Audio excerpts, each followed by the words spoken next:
Bab 47. Apakah Anda ingin memberontak? Rencananya sederhana, berolahraga setiap hari. Perjalanan lintas alam sejauh 5 km dengan angkat beban di pagi dan sore hari, dan sisanya tinju, gulat, tai chi, dan panahan. Zhao Ping tidak tahu cara melatih tentara, tetapi dia telah menontonnya di serial TV. Bagaimanapun, ada banyak ruang terbuka di belakang gunung, dan bidang tanah manapun bisa digunakan sebagai tempat latihan. Satu-satunya bagian yang sulit adalah membuat fasilitasnya. Zhao Ping menemui Lu Xiu dan putranya lagi. Keluarga mereka adalah keluarga pengrajin, tidak memiliki tanah, dan tidak diwajibkan melakukan wajib militer. Mengandalkan keterampilan, tidak ada masalah dalam menjaga pangan dan sandang keluarga. Ketika Zhao Ping datang, keduanya masih sibuk dengan mesin tekstil. Beberapa bagian telah dibuat, namun butuh waktu untuk bisa terbentuk. Saat ini tidak perlu terburu-buru untuk mendirikan pabrik tekstil, jadi Zhao Ping meminta mereka untuk menghentikan pekerjaan ini dan fokus membuat peralatan untuk tempat latihan. Terutama Zhuge Lianu, dia harus memastikan bahwa dia memiliki jumlah yang banyak. Masing-masing dilengkapi dengan 10 anak panah. Xia Kuan, Xia Yang, Liu Muyun, Gao Meng, Yun Man, Qian Liu, Li Hu, ditambah Zhao Ping sendiri. Totalnya ada 8 orang, itu 80 anak panah. Jika dilatih dengan baik, dia bisa membunuh 80 orang dalam waktu dekat. Ditambah dengan kemampuan masing-masing prajurit, Zhao Ping merasa bahwa dia hampir bisa menghadapi sekelompok pasukan. Tentu saja ini hanya khayalan Zhao Ping, kenyataannya tergantung hasil latihannya. Zhao Ping memanggil semua orang dan mengungkapkan pikirannya. Mereka tertegun sejenak, dengan kebingungan di wajah mereka. Orang pertama yang bertanya adalah Gao Meng. Dia menggaruk kepalanya dan berkata, "Tuan, sepertinya Anda akan melatih tentara. Tetapi bukankah pelatihan militer harusnya melatih beberapa gerakan, formasi militer, dan sejenisnya?" Bagus. Zhao Ping mengangguk dan berkata, "Saya hanya melatih pasukan. Tapi tenaganya terbatas saat ini. Total kita hanya ada 8 orang. Kalaupun kita ingin berlatih formasi militer, kita tidak memiliki syaratnya, jumlah personel kurang. Merekrut orang." Gao Meng berkata, "Berdasarkan kondisi yang diusulkan oleh Tuan, saya yakin ribuan orang akan mengikuti Tuan." Tidak. Sebelum Zhao Ping dapat berbicara, Xia Kuan menjawab, "Harus ada dokumen resmi untuk membesarkan dan melatih tentara, jika tidak maka akan dianggap upaya pemberontakan, yang merupakan kejahatan tinggi dengan hukuman pemenggalan kepala. Kami adalah budakmu sekarang. Tidak masalah jika kamu berlatih seni bela diri bersama-sama. Jika ada ribuan orang, pemerintah akan mengirim pasukan untuk mengepung dan melakukan penangkapan besar-besaran."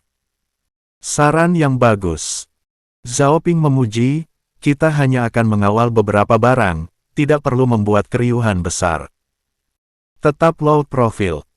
Karena semua orang tidak keberatan, mulai besok, semua akan melaksanakan sesuai rencana. Tidurlah lebih awal sekarang." Di hari kedua, semua orang dibangunkan oleh ayam jago dan berlari ke belakang gunung untuk memulai latihan. Hal pertama adalah berlari membawa beban sejauh 5 km.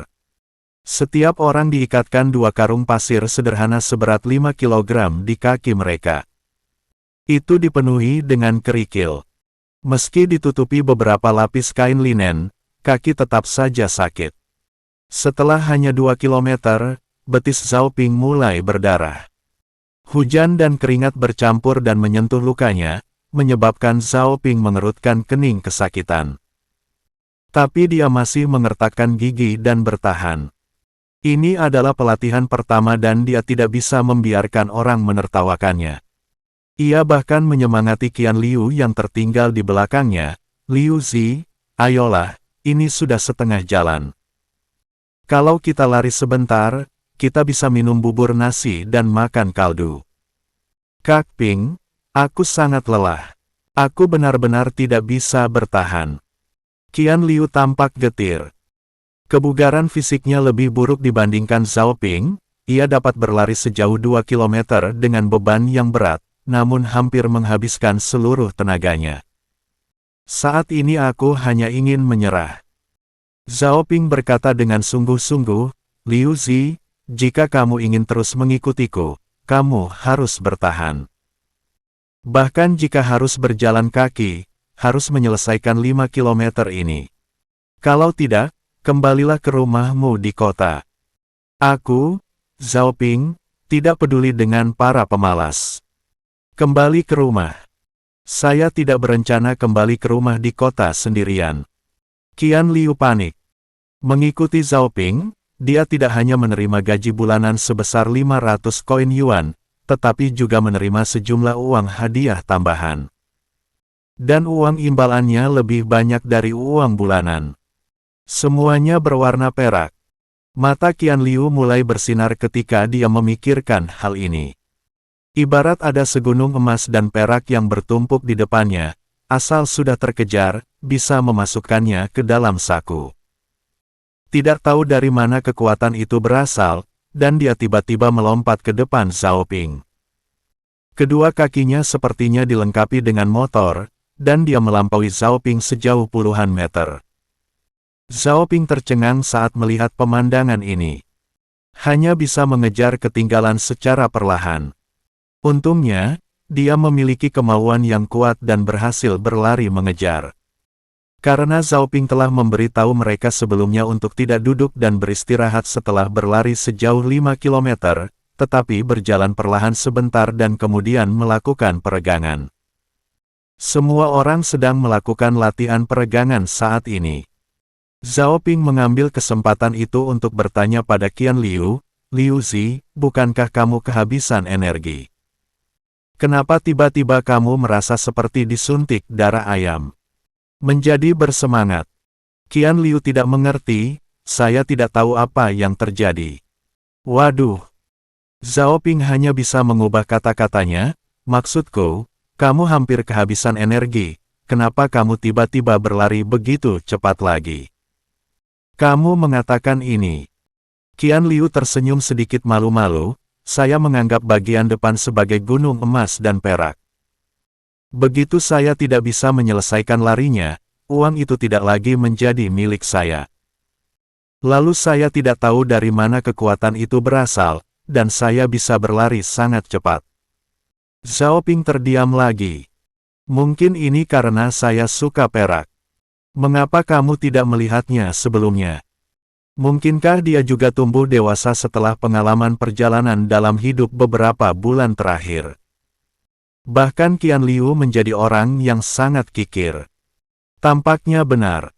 Setelah mengetahui bahwa sebotol anggur akasia berharga 1000 tael, dia menjadi serius untuk mencegah semua orang minum.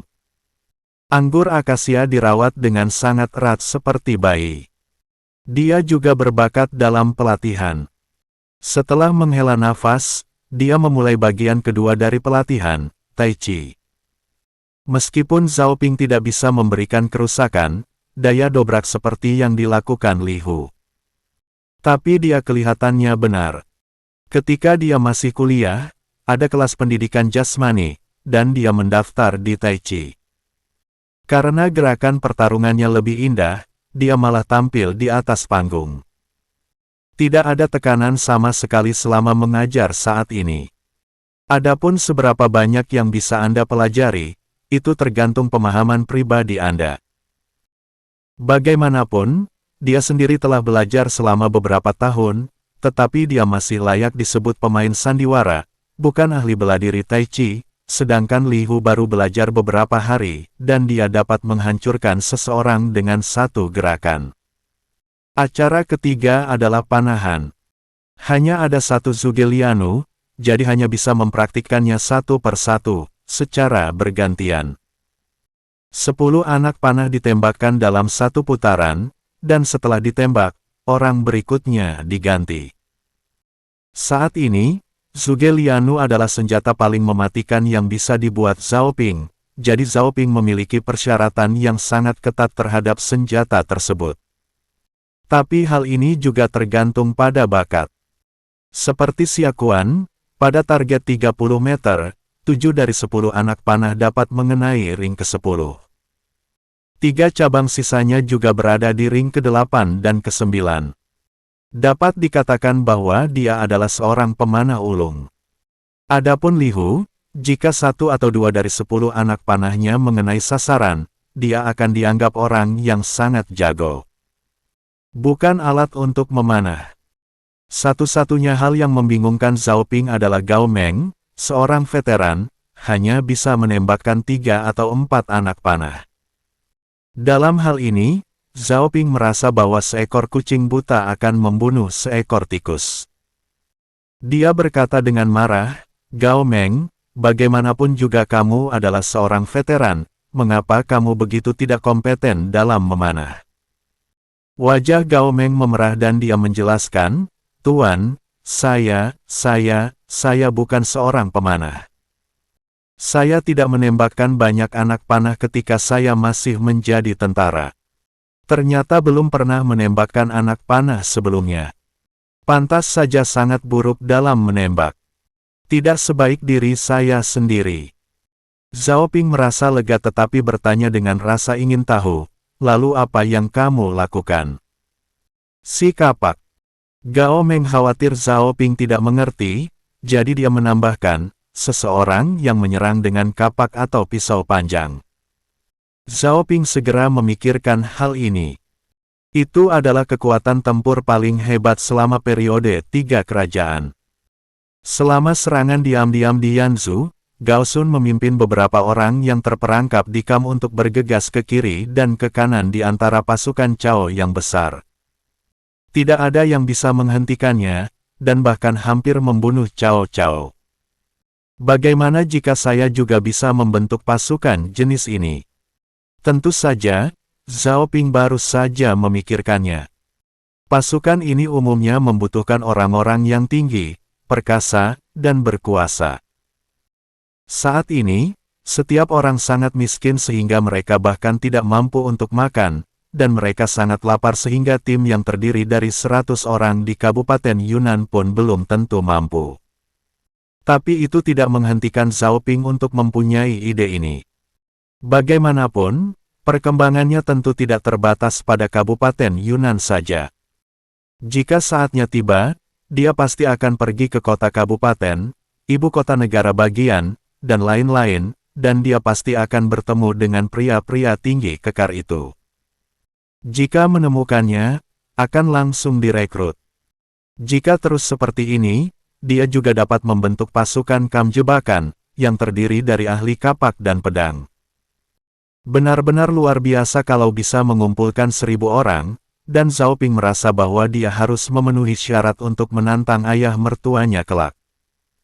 Tapi Gao Meng menggaruk kepalanya dan berkata, "Tuan, saya tidak tahu apa artinya Kam jebakan, tapi sepertinya artinya serupa." Hahaha, Gao Meng.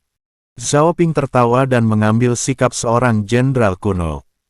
Gao Meng sebenarnya bekerja sama dengan sangat baik, dia berlutut dengan satu kaki dan berkata dengan keras kepada Zhao Ping, "Jenderal ada di sini." Gao Meng penuh dengan keyakinan dan memiliki keberanian ribuan orang. Dia adalah kapten, sang komandan dari ribuan tentara di Kam jebakan musuh khusus.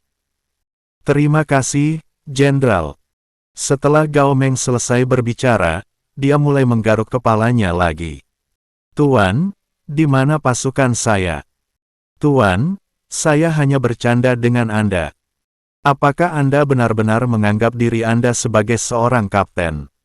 Xia Kuan berkata dengan tidak senang.